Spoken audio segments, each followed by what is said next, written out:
49 అంటే సంతానం, 49 అంటే సంతోషం. 49 ఆంధ్రప్రదేశ్, తెలంగాణ. నమస్తే రమగారు. నమస్తే జయ. రమగారు, మనకి దీపావళికి ముందు ధనత్రయోదశి చేసుకుంటాం కదా. ఈ రోజు యొక్క విశిష్టత ప్రతి సంవత్సరం మీరు చెప్తూనే ఉంటారు, నేను వింటూనే ఉంటాను. మళ్ళీ ఇంకొకసారి ఏటా వచ్చేది అంతే. ఒక్కొక్కళ్ళు ఒక్కొక్క రకం. మనం ధనత్రయోదశి పెద్దగా చేసుకునే విధానమే మన తెలుగు వాళ్ళకి లేదు. మన పుణ్యమా అని హిందీ వాళ్ళు మన పుణ్యమా అని కేవలం సోషల్ మీడియా వల్ల, బంగారపు షాపుల వాళ్ళ వల్ల, గోల్డ్ మర్చెంట్స్ వాళ్ళ వల్ల చాలా ప్రాముఖ్యతని సంచరించుకున్నటువంటి పండగ ధనత్రయోదశి, ధన్తేరాస్. అవును, మనం అస్సలు చెయ్యం. దీపావళికి మన లెక్క ఏంటి? ఒకవేళ ఇళ్లలో చేసుకుంటే బూజులు దులుపుకోవడం మెయిన్. అవునండి, మొత్తం శుభ్రం చేసుకోవటం, పాతవి బారేయటం, ఇల్లు శుభ్రం చేసుకోవటము, ప్రమిదలు కొనుక్కోవటము, తర్వాత ఏమో దీపావళి టపాసులు ఏమైనా వీలైతే చేసుకోవటం, దీపావళి నోములకి తయారీ చేసుకోవటం, అంతే. అవే మన బంధ. ఇంకంతకంటే మనకేం లేదు.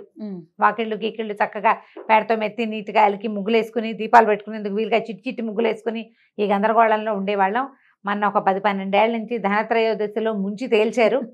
కాబట్టి ప్రతిసారి కొనుక్కోవాలా, వాళ్ళు మా అత్తగారు కొన్నారు, వాళ్ళు కొనుక్కున్నారు, నేను కొనుక్కోపోతే ఎట్లా? నువ్వు కొనుక్కోవడానికి ఒక రోజు కోసం ధనత్రయోదశి వచ్చింది అంతే, అంతకంటే ఏం లేదు. నిజానికి మనం బంగారం వెంబడబడుతున్నాము. నార్త్ ఇండియన్స్ అందరూ కూడా దీపావళికి కొత్త వస్తువులు కొనుక్కుంటారు. వాళ్ళకి దీపావళి ప్రధానమైన పండుగ. వస్తువు అంటే ఏంటి రమ్మగారు? ఏదైనా ఇప్పుడు మా అక్కయ్య అహ్మదాబాద్లోనే ఉంది, గుజరాత్లో ఉన్నారు కదా. నాకు ఎవ్రీ ఇయర్ తెలుసు దీపావళి వస్తుంది కాబట్టి ఎప్పుడు దసరా పండుగ నుంచి దీపావళి క్లీనింగ్లు మొదలు పెడతారు. దీపావళికే ఏళ్ళకి రంగులు వేయించుకుంటారు.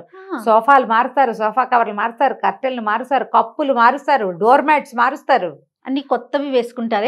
ఏవో ఒకటి కొత్తవి, అన్ని కొత్తవి తీసుకోగలిగే వాళ్ళు కొత్త వేసుకుంటారు.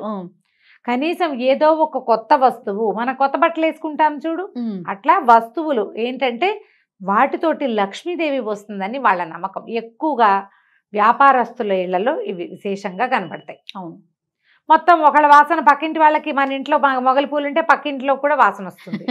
అలాగా ఇలాంటి పద్ధతులు ఒకళ్ళ నుంచి ఒకళ్ళకి వెళ్ళిపోయినాయి. మామూలుగా మనం ఏం చేస్తాం, ఆనవాయితీలు పాటిస్తాం కదా. అవును, మన ఇళ్లలో లేనిది చెయ్యం, కానీ మన ఇంటా వంట లేనివి ఇలాంటివి వాడుకుంటాం, చేసేసుకుంటాం. ధనత్రయోదశి మీ అత్తగారు చేయలే, మీ అమ్మ చేయలే, ఎవరు కొనుక్కోరాలా, మనం మాత్రం ఎందుకు కొనుక్కుంటున్నాం?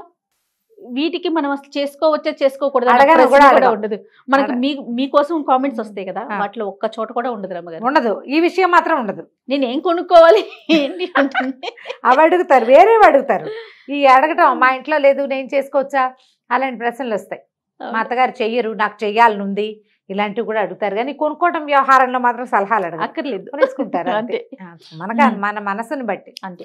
ఈ ధనత్రయోదశి నాడు కుబేరుడి జన్మదినం అని కుబేర పూజోత్సవం అని చేసుకుంటారు. ఇవాళ చేసే లక్ష్మీ పూజ విశేషము ఏమీ లేదు. ధనదుడు, ధనదహ అంటే కుబేరుడు అని అర్థం. అతనిని పూజించటం, డబ్బు ఖర్చు పెట్టి ఏదైనా ఒక వస్తువు ఇంటికి తెచ్చుకుంటే కనుక, అంటే మన సరసమైన ధరకి కొనుక్కోవటం. 100 రూపాయలు ఖర్చు పెట్టాలి, ఖర్చు పెట్టి ఆ 100కి సరిపడా ఒక వస్తువుని మన ఇంటికి తెచ్చుకుంటే అది మనకి ఇబ్బడి ముబ్బడిగా వృద్ధి అవుతుందని ఒక నమ్మకంతో చేసే క్రియ. ఓకే, అందుకని బంగారం కొనుక్కుంటే ఎప్పుడు బంగారమే కొనుక్కుందని పెరుగుతుందని ఒక భావన. అక్షయ తృతీయ చేయమా కదా, అక్షయ తృతీయ చేస్తాం. పుష్యమి నక్షత్రం గురువారము పుష్యమి నక్షత్రం వస్తే అది కూడా చాలా మంచిది. ఆ రోజున బంగారం కొంటే వృద్ధి అవుతుంది, ఫలానా తిథులలో బంగారం కొంటే వృద్ధి అవుతుందని ఇలాంటి నమ్మకాలతో చేసే వ్యవహారాలే తప్పిస్తే అంతకంటే బొత్తిగా ఏమీ లేదమ్మా. ధనత్రయోదశి మీకు ఓపిక ఉంటే. మీరేం మారుస్తున్నారండి? మీరేం కొంటున్నారు కొత్తవి అనుకున్నారు అసలు ఏమైనా? ధనత్రయోదశికి 2 రోజులు, ఒక రోజు ముందే మా అబ్బాయి ప్రయాణం అవుతాడు బహుశా ఫారిన్. ఓకే, అంచేత హడావుడిలో ఉంటారు కాబట్టి నేను ఏటా నేనేం చెయ్య దీపావళి కొత్త వస్తువులు అవి ఉండవు, నా ఐడియాస్ అవి లేవు. నేను అట్లా దీపావళి కోసం సంక్రాంతి కోసం చేయను. నేను చేయదలుచుకున్నప్పుడు, నాకు అవసరం అనిపించినప్పుడు, బజార్ వెళ్ళి ఏదైనా ఇది మనకు ఉపయోగపడుతుంది అని అనుకున్నప్పుడు తప్ప ఈ రోజుల్లో ఇది చేయాలన్న నియమం లేదు. శుభ్రం చేయటం మాత్రం ఉంది, ఇల్లు క్లీన్ చేసుకోవటము ఆల్రెడీ మొదలు పెట్టినట్టున్నాం. పాత వస్తువులు తీసేస్తాను కొన్ని, అంటే డోర్ మ్యాట్స్ అవి పాత పడిపోయినవి తీసేస్తా, దుప్పట్లు అవి కొంచెం చిరిగినవి ఉంటే ఒక మెషిన్ మీద 2-3 కుట్లు వేసేసి చిరిపో బెడ్షీట్లు సన్న హోల్ పడింది అనుకో, పిల్లలు కాళ్ళు వేళ్ళో తగిలించి చింపేస్తారు. అవును. వాటిని సన్నగా కుట్లేసేసి ఎవరికైనా వాకిళ్ళలో వాళ్ళకి ఇచ్చేస్తా, కప్పుకుంటారు. అవును. పాత దుప్పట్లు ఇస్తాను. ఈ సీజన్లో నేను ఎప్పుడూ చేసే పని అదే. దుప్పట్లు, పిల్లో కవర్సు ఎవరికైనా ఇచ్చేసి కొనుక్కుంటే కొన్ని 1-2-3 కొత్త దుప్పట్లు కొంటాను. ఈ సంవత్సరం మా అక్కయ్య తెచ్చింది కాబట్టి ఆ పని కూడా లేదు. ఓకే. గుజరాత్ నుంచి వచ్చాయండి. కొన్ని వచ్చాయి కాబట్టి ఆ వ్యవహారం కూడా లేదు. జనరల్గా మనం చేసేది ఈ సీజన్లో ధనత్రయోదశి నాడు మీరు ఒకటి జ్ఞాపకం పెట్టుకోండి, కొనుక్కోవటం కాదు, ఇవ్వటం. ఇచ్చేదాని గురించి ఆలోచించండి. ఈ త్రయోదశి నాడు మీరు ఏ పాత వస్తువైనా దానం చేస్తే మీకు దాన ప్రక్రియ పెరుగుతుందని తెలుసుకోండి. సూపర్, బాగుంది కదా ఐడియా. అద్భుతం. కొనుక్కోగలరా? మీరు కప్పులు కొనండి, ఇంట్లోకి ఏదో స్టీల్ సామాన్లు కొనుక్కోండి, ఏదో వస్తువులు కొనండి, ఏదో ఒకటి కొనుక్కోండి కొత్తది. అంటే మనకి పండగ కొత్త వస్తువు వచ్చేసరికి ఒక ఉత్తేజం ఉంటుంది మనకి. బంగారమే కొనుక్కోవాలని లేదు, బంగారం కొనచ్చు, వెండి కొనచ్చు, స్టీల్ కొనచ్చు, బట్టలు కొనుక్కోవచ్చు, బల్లలు, టేబుల్స్, కుర్చీలు, పిల్లలకి ఏమైనా కావాల్సినవి అలాంటి కొనుక్కోవచ్చు, పెన్నులు, పుస్తకాలైనా కొనుక్కోవచ్చు. నేనైతే ఈ పని చేస్తా. ప్రతి దీపావళికి 2-3 దుప్పట్లు మా ఇంట్లో నుంచి బయటకు వెళ్తాయి గ్యారంటీగా. ఆ పని చేసుకుంటాం. మీరు కూడా అలాంటిదే ఏదో చేయండి. కొనుక్కోగలిగిన వాళ్ళు కొనుక్కోండి, కొనుక్కోలేని వాళ్ళు వాళ్ళంతా కొనేసుకుంటారు, మనం కొనలేకపోతున్నామని బాధపడద్దు. యాజ్ పర్ ఇంకో సంవత్సరం కొందామని ఆలోచించండి అంతే. త్రయోదశే ఎందుకు, నువ్వు కొనుక్కోదలుచుకుంటే ఇంకోసారి కూడా చేయొచ్చు. లేదా వచ్చే 6 నెలల్లో కొనుక్కోవాలని ఈ రోజు నుంచి పొదుపు మొదలు పెట్టండి. అందరికీ కొనుక్కునే రోజుగా ఉన్నది, కొనుక్కోవడానికి ఫౌండేషన్ ఏర్పడే రోజుగా అయినా మనం చేసుకోవచ్చు కదా. బాగుంది ఐడియా. ఓ పక్కన పెట్టండి. ఈ నెల నుంచి డబ్బులు ఇప్పుడు ఈ పండగ రోజున స్టార్ట్ చేయండి. ఒక 5,000, 2,000, 1,000 మీ ఓపికను బట్టి పక్కన పెట్టుకోండి. డబ్బులు పూలయ్యాక కొనుక్కుందాం అంతే. మనం కొనుక్కోవటానికి ఏ రోజైనా మంచి రోజే చేయాలి.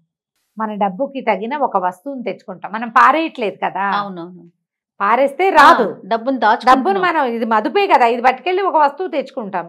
ప్లాంట్గా కొనుక్కోవచ్చు. అయితే బంగారు షాపుల వాళ్ళు ఆఫర్లు పెడతారు, మీరు ముందే బుక్ చేసుకోండి, ఆ రోజు వచ్చి తీసుకెళ్తురు. కానీ డెలివరీ లేకపోతే దీనికి 50 రూపాయలు తక్కువ, దానికి 50 తక్కువ, దీనికి 100 తక్కువ, అవి కూడా పెడతారు.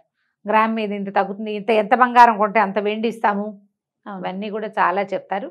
కాకపోతే బట్టలు కొనుక్కోకుండా ఉండాలి అని అనుకుంటా జయ నేను. చిరిపోతాయి కదా, అలా కాకుండా వస్తువు వాడకంగా ఉంటుంది. రోజువారీ వాడుకునే వస్తువులు కొనుక్కుంటే యూటిలిటీ కూడా బాగుంటుందేమో. ఈ రోజు ఇది మంచి రోజు అని చెప్తారు కదా. అవునవును. ఇలా ఆలోచించండి. ప్రీవియస్ వీడియోస్లో కూడా కొంచెం అటు ఇటుగా ఇలాగే చెప్పామమ్మా. అవును. ఈ ఏడాది కొత్త ఐడియాస్ ఇంకేమైనా యాడ్ చేసాము, వాటిని కూడా పాటించడానికి ట్రై చేయండి.